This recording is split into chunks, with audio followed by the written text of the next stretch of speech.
बेटी की बदल गई तस्वीर। घर की सबसे छोटी, सबसे चहकती हुई आवाज, उसकी हंसी में ऐसा जादू था कि आंगन की सूखी दीवारें भी मुस्कुरा उठती थी।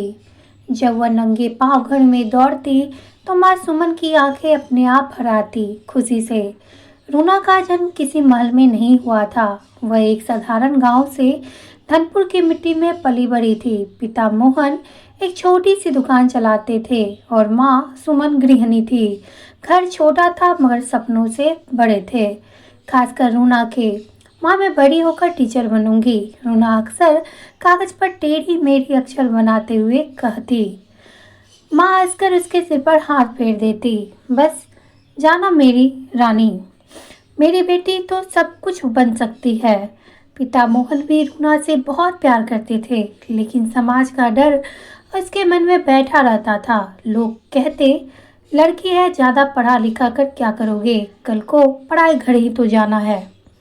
मोहन चुप रहते पर मन में ठान चुके थे, मेरी बेटी पढ़ेगी, चाहे मुझे कितना भी संघर्ष क्यों ना करना पड़े। रूना पढ़ाई में तेज थी। 5वीं कक्षा में पूरे स्कूल में पहला स्थान आया। मास्टर जी ने मंच से कहा, यह लड़की आगे चलकर गांव का नाम रोशन करेगी। पर उसी दिन घर लौटते समय एक ताना भी साथ आया। चाची बोली, इतनी होशियार लड़की, ध्यान रखना, ज्यादा आजादी बिगाड़ देती है। माँ सुमन ने विरोध किया, बिरादरी नहीं संवरती है। पर समाज की सोच धीरे धीरे घर की दीवारों में रिसने लगी। रूना अब 8वीं में थी। शरीर बदलने लगा था और उसके साथ बदलने लगे लोगों की नज़र। अब वही हंसी सबको खटकने लगी। अब वही स्कूल जाना सवाल बनने लगा। पिता ने एक दिन कहा, रूना अब अकेले स्कूल मत जाया करो। रूना चौंकी, क्यों पापा, मैं रोज तो जाती हूँ।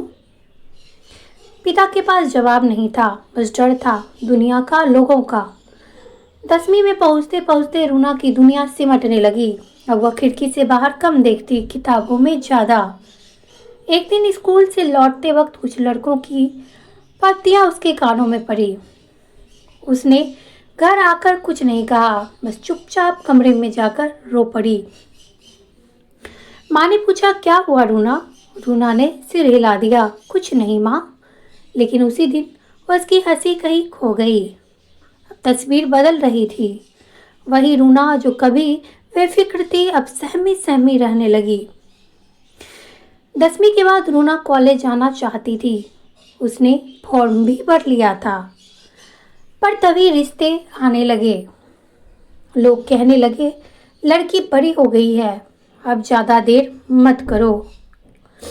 एक शाम पिता ने कहा, रूना, हमने तुम्हारे लिए रिश्ता देखा है। रूना की आंखों में आंसू आ गए। पापा, मेरी पढ़ाई? मोहन की आवाज भारी हो गई, बेटी, हालत को तो समझो। उस रात माँ बेटी दोनों चुपचाप रोती रहीं। रूना की शादी कर दी गई, एक ऐसे घर में जहाँ बेटी होना अब उसकी पहचान ही नहीं थी। वह सिर्फ बहू थी। ससुराल में रूना से उम्मीदें थी। सुबह से रात तक काम बिना सवाल।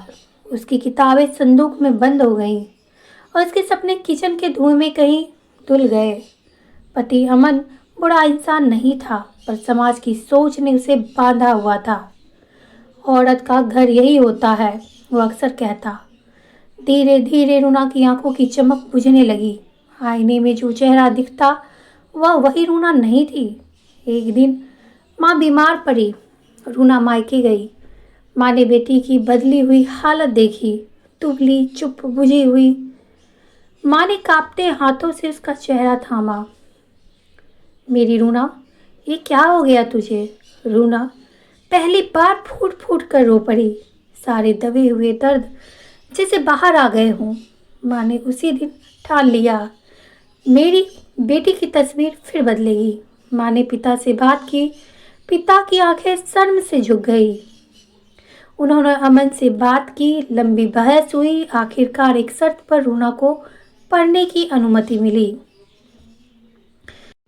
रूना ने फिर से अपनी किताबें उठाई। कठिन था, शादी, जिम्मेदारियां, समाज पर उनसे हार नहीं मानी। 3 साल बाद जब रूना टीचर की नौकरी पा ली, तब आज उसी स्कूल में रूना पढ़ाती भी है, जहाँ कभी एक सहमी हुई छात्रा थी। और वो हर लड़कियों से कहती, पढ़ाई सिर्फ किताब नहीं, एक पहचान है। आज उसकी तस्वीर बदली हुई है, लेकिन टूटी हुई नहीं, एक बहुत मजबूत है। माँ जब उसकी फोटो देखती है तो आंखों में गर्व से आंसू आ जाते हैं। बेटी की तस्वीर बदली थी, पर इस बार कमजोरी से ताकत तक। दोस्तों, आपको ये कहानी कैसी लगी? इस कहानी से हमें क्या शिक्षा मिलती है? इस कहानी से हमें शिक्षा मिलती है कि बेटियां हालात से नहीं, सोच से डरती हैं, सोच से हारती हैं। अगर समय पर साथ मिल जाए तो हर बेटी अपनी तस्वीर खुद बदल सकती है। अगर आपको ये कहानी अच्छी लगी हो तो हमारे चैनल को ज़रूर सब्सक्राइब करें, बेल आइकन को प्रेस करें और कमेंट करके बताएं कि आपको कहानी कैसी लगी। और इस तरह की कहानियों को सुनने के लिए आप मेरे चैनल को सब्सक्राइब ज़रूर करें।